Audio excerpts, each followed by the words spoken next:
दिल्ली की गालीबाज मुख्यमंत्री रेखा गुप्ता को उम्मीद नहीं थी कि 2 बार अपनी सीट से हारने के बावजूद मुख्यमंत्री बना दी जाएंगी। फिलहाल जैसे तैसे करके मुख्यमंत्री तो बन गई हैं, लेकिन ठसक 7वें आसमान पर है। आपको बता दें, नई नवेली मुख्यमंत्री रेखा गुप्ता चली तो थी शेखी बघारने के लिए, लेकिन फजियत हो गई। और अब जब फजियत हो गई है तो वीडियो सोशल मीडिया पर वायरल है, क्योंकि लाइव कैमरे पर बेइज्जत किसी और ने नहीं बल्कि बीजेपी की पहचान और बीजेपी के ही दिग्गज नेता मुरली मनोहर जोशी ने की है। तो फिलहाल कैसे रेखा गुप्ता ने अपने ही पैरों पर कुल्हाड़ी मार ली है, पहले आप वीडियो देखिए, फिर इस वीडियो के सामने आने के बाद क्यों बवाल खड़ा हो गया है उस पर आते हैं। 27 साल बाद देखो दिल्ली में सरकार बनी है। बिल्कुल, आप सबकी मेहनत आज रंग लाई है। हमारी मेहनत से तो रंग पहले आ गई, तो सरकार बीच में गड़बड़ हो गई।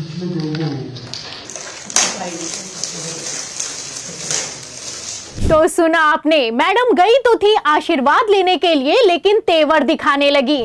कहने लगी कि दिल्ली में 27 साल बाद भारतीय जनता पार्टी की सरकार बनी है। इतना कहना भर था, मुरली मनोहर जोशी ने तुरंत करेक्ट कर दिया। मुरली मनोहर जोशी ने कहा कि 27 साल बाद नहीं, सरकार तो पहले ही बन गई थी, लेकिन बीच में गड़बड़ हो गया।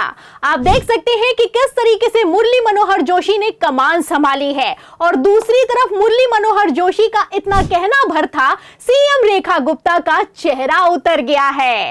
मैडम को बोलने से पहले सोचना चाहिए था। उनको ये तक नहीं अंदाजा है कि बोल किसके सामने रह रही हैं। आप अच्छे से जानते हैं कि मुरली मनोहर जोशी भारतीय जनता पार्टी के संस्थापकों में शामिल हैं।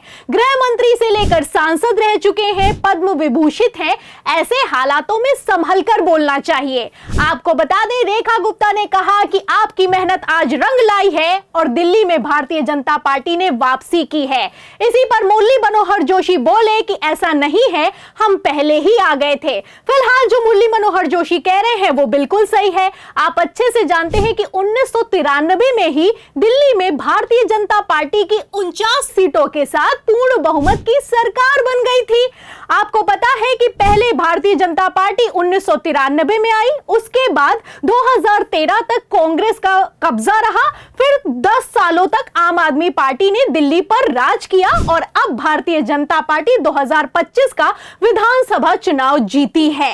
ऐसे हालातों में ऐसा बिल्कुल भी नहीं कहा जा सकता है कि 27 सालों बाद दिल्ली में बीजेपी की सरकार आई है। शायद मैडम को इतिहास की जानकारी नहीं है। साबित करने की कोशिश की जा रही है कि प्रधानमंत्री नरेंद्र मोदी ने वो करके दिखा दिया है जो कि बीजेपी के दिग्गज नेता तक नहीं कर पाए। फिलहाल मैं आपको बता दूं कि साबित करने से कुछ नहीं होता। समझने वाले अपने आप में समझते हैं कि भारतीय जनता पार्टी को आखिर किन नेताओं ने बनाया है।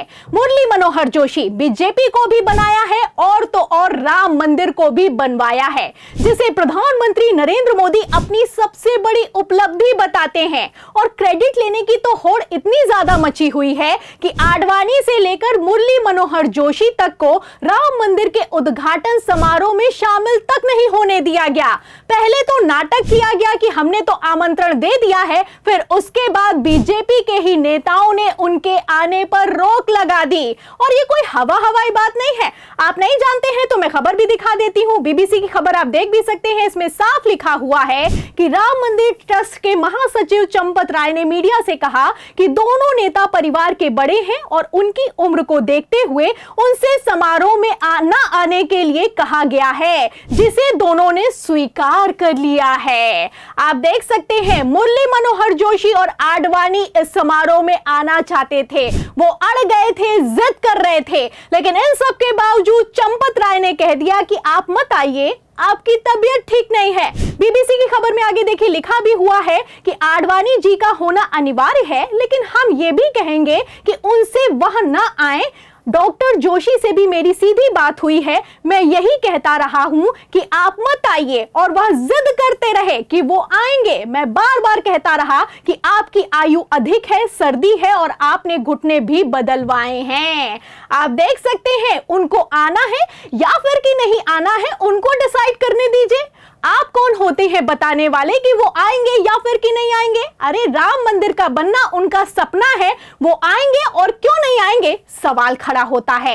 फिलहाल भारतीय जनता पार्टी ने कितना बड़ा खेला किया आप जानते हैं, और ये वो चंपत राय हैं जिनकी तरफ से बयान निकलकर सामने आए, जिन पर खुद पर आरोप है कि इन्होंने राम मंदिर के ट्रस्ट में महा घोटाला किया है। मतलब चंपत राय जैसा आदमी मुरली मनोहर जोशी और आडवाणी को राम मंदिर के उद्घाटन में आने से रोक रहा है। फिलहाल इसके रोकने के पीछे की क्या वजह है आप अच्छे से जानते हैं।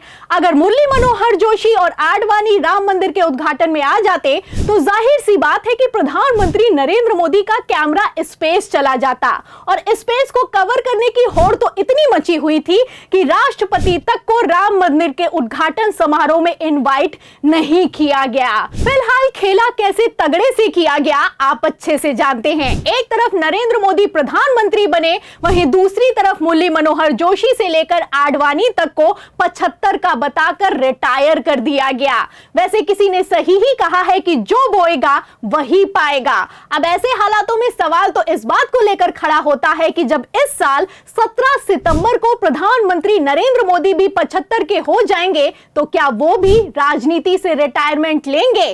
कई तरह के सवाल खड़े होते हैं। फिलहाल इन सवालों को खत्म करने के लिए भारतीय जनता पार्टी के ही दिग्गज नेताओं को खत्म करने की कोशिश की जा रही है। ऐसा ही कुछ नई नवेली मुख्यमंत्री रेखा गुप्ता ने भी करने की कोशिश की है। फिलहाल ये कोशिश कैसे फेल हो गई है और मुरली मनोहर जोशी ने कमान संभाली है, आप इस वीडियो से अंदाजा लगा सकते हैं। खैर, जो हो रहा है वो दिख रहा है, और क्या होगा इस पर आपकी क्या राय है? आपको क्या लगता है, क्या इस साल प्रधानमंत्री नरेंद्र मोदी भी रिटायर हो जाएंगे? इस सवाल के जवाब में इस पूरी खबर पर, रेखा गुप्ता की ठसक पर, इस वीडियो पर, मुरली मनोहर जोशी के बयान पर आपकी जो भी राय है हमें कमेंट बॉक्स में जरूर लिखें। वीडियो को ज्यादा से ज्यादा शेयर करें, हमारे चैनल को लाइक करें, सब्सक्राइब करें, ज्वाइन करें। फिर मिलती हूँ अगली खबर के साथ, तब तक के लिए धन्यवाद।